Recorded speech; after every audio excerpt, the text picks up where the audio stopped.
with Michael Rebman from the Artesia Historical Museum and Art Center. Good morning, Michael. Oh, is he? Oh, you know what? Michael's not hearing me. Now you can hear me. Sorry about that. I have a button that I'm supposed to push for Michael to hear, and I didn't have that button pushed. So anyway, we're on now with Michael Rebman. Good morning. I'm hoping you can hear me now. Good morning. I can. Yeah, I forgot. I have this new board here, and there's 3 rows of buttons. There's one that's labeled PGM, which is program, means that goes out over the airwaves. There's one labeled AUD or audition, and that's an internal channel for recording. And then there's a third one now called TEL or telephone, and I forget. With the old board, I would hit audition, and that's how you would hear what was going on, but I couldn't have audition pushed on the channel that Aaron was on because it would cause feedback. And I forgot on this one here, I need to hit tell. So let me go ahead and hit those right now. That way I won't forget to do that for the next time. Anyway, how was your Independence Day? Hope everybody had a good time? Yes, everybody had a good time. The museum was not hit by any stray fireworks. That's always good. You know, fireworks setting fields on fire and houses on fire and people deciding to shoot out tower lights are always things that people worry about when we have celebrations like that. So knock on wood, we didn't have a field set on fire and we didn't have any lights shot out, so we're happy. But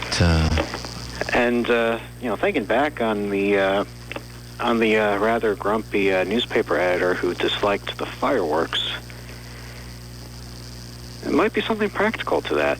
Artesia did have a lot of wood structures back in 1905. This is true. And building codes and standards were not the same then as, if there were any at all, as to what we have today as far as building materials and all that good stuff. So, and while the firefighters were, they did have some water equipment, it was still the era of hook and ladders where if something was on fire, you just try to tear it down to prevent it from spreading. Yep, that's right. Well, let's dig into our topic for today. You wanted to talk about drive-in theaters, and I've been here a long time, but I don't remember there being a drive-in theater in Artesia. But you're going to look back into the archives and kind of share with us some history of that in Artesia. Yes, there were. In fact, there were 2 drive-in theaters. They did not. One of them lasted a short time. The other one lasted until the late 1980s. So the first one that opened 1950, the Circle B Drive-In. It was located on US 82. On the Hope Highway, as it was called in all the advertisements and newspaper articles. But it was a drive-in theater. It could fit up to 400 cars. Oh, wow. And so the way it worked is people would pull in at the gates. I believe there's just one gate. I'm not sure if there were 2. I know the ones in Carlsbad had 2 gates. But this one would have the gates. You'd pay per person in the vehicle. And then you'd pull into a spot. They had these ramps right around the large 30 by 40 foot screen. Mm-hmm. And each ramp would have posts that had baskets that had the little speakers. They were on 8-foot long cords. Okay. So you grab a speaker, place it in your car. Okay. And then you just sit there and listen to the speaker while watching the movie. 400 cars, that's a pretty good-sized lot then. It was, and it was particularly profitable, too, considering that they had concession stands. They had people with the little push carts as well that during the movies would walk around and sell popcorn and candies and other things. Mm-hmm. So you didn't even have to stop watching the movie to get a snack. And how long did the Circle B Drive-In survive? It survived. It opens on April 9th, 1950. I'm not sure when it closed. That's the difficulty with figuring out when businesses closed. It's easy to figure out when they opened, but when they stopped, you have to just try to see when it stopped appearing in listings, because they rarely posted a newspaper's business closing, Right. grand closing. So I believe it closed sometime in the 1950s, or 1957. Okay, so it didn't last a long time then, just a few years. It did not, and what's interesting is that it was owned by Ray Bartlett. His father was one of the earliest movie theater families in Artesia. So his father started the Majestic in 1911. They changed names to the Apollo in 1914, the Elrose in 1919, and then back to the Majestic in 1923. And then it was torn down in 1935 and turned into the Ocotillo Theater. Okay. So the same family then had one of the family members from that family is the one that started the drive-in theater. Yes, he also started the Lamson Theater. Okay. He was busy. The Lamson Theater was built, opened in 1947. He also owned multiple theaters down in Carlsbad, which is multiple drive-ins too. Huh, okay. So he sort of had all the Eddy County theaters for a while. And I mentioned that it had one entrance. What's different about Carlsbad's drive-ins, I have not found evidence that it occurred here, was that the drive-ins in the 40s and the 50s down in Carlsbad, they had separate entrances for black people. Mm-hmm. Just as the theaters had separate sections. I have not seen any evidence that occurred in Artesia. If it did, I have not found evidence of it yet. Right.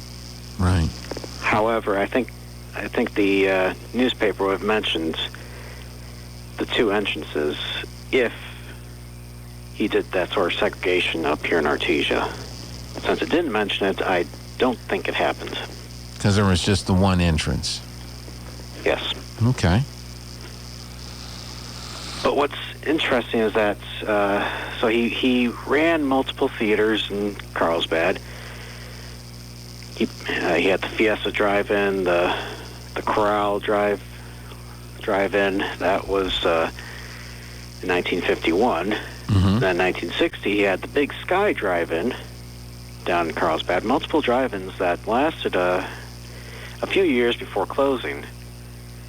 But then he did something in 1955. He opened another theater in Artesia, a second drive-in.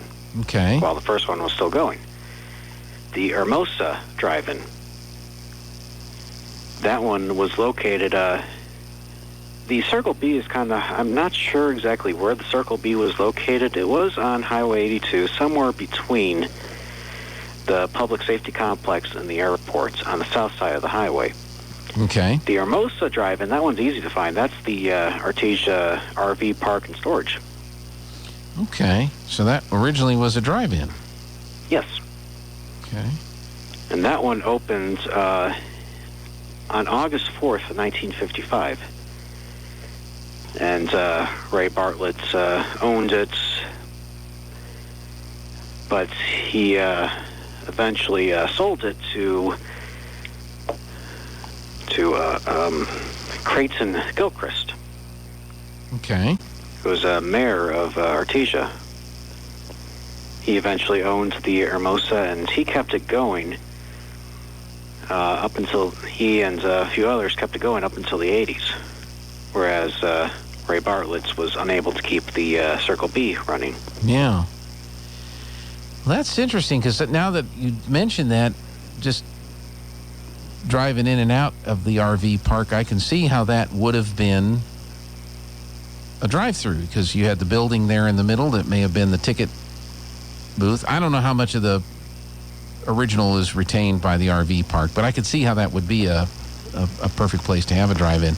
I wonder if the people that worked at the radio station, because, the radio station's right behind there, I wonder if they could step out on the front porch of the radio station and watch the movies. Well, they could. They just wouldn't be... Well, it all depends on how late in the day they want to work. Yeah, that's right. Yeah, I don't remember Dave telling me any stories about watching the drive-in movies from the radio station, but that might have been a possibility, because I'm assuming the screen would have been facing to the south, so you would have driven in and then pulled back looking to the north, and that's where the screen was, because you wouldn't want the movie to be seen on the screen by the people driving by on Hermosa. Well, I don't think it would matter, because if they don't have the speakers, they can't hear it. That's true, but if you've seen a movie enough times, you kind of know what they're saying. Okay. And what's interesting too is what they played for their openings. Okay. So the Circle B was very much that sort of 1940s styling of theaters, because you had first you had music that people could listen to from Russ Morgan. He did a lot of big band music. So as people pulled in, wait for the movies to start, they had that to listen to. Mm-hmm. But then it opened with a cartoon. The Barber of Seville, a Woody Woodpecker cartoon. Was it Woody Woodpecker or Bugs Bunny? Bugs Bunny was the Rabbit of Seville. Ah, okay. That's right. I knew there was something of Seville. But then there was a short film after the cartoon, Nevada Trail, starring Tex Williams and Smokey Rogers and Donna Martell. Okay. Which was a remake of, I think it was a remake of Riders of the Santa Fe. And then after the music, after the 1944 cartoon, after the 1949 short, they finally played the feature, which was a 1936 film that was colorized. Oh. The Trail of the Lonesome Pine. It's a Fred McMurray, Sylvia Sidney, Henry Fonda movie. Mm-hmm. But 5 years later, in 1955, for the Hermosa Drive-In, they had a double feature instead of that series of shorts and cartoons and music. Mm-hmm. They had Crash Out, which was a William Bendix movie about prisoners who escaped from prison and tried to get stolen money from a bank. And then after that was High Society, a comedy film, which was a Bowery Boys film. Leo Gorcey, David Gorcey, Huntz Hall, Benny Bartlett. Mm-hmm. So it's interesting the contrast between the two.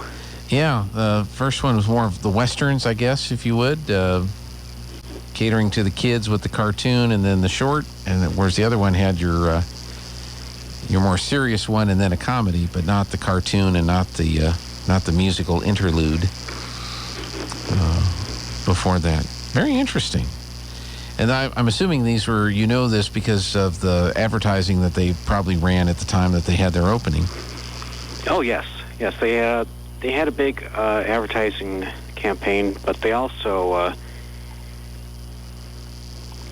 had just features describing the different theaters in the newspaper, try to show off, because Carlsbad was definitely leading a bit in the theater business. But 1955, Artesia had enough theaters for 3,300 people at any given time. That would have been between the Ocotillo, the Land Sun, and then the 2 drive-ins? Yes. Okay.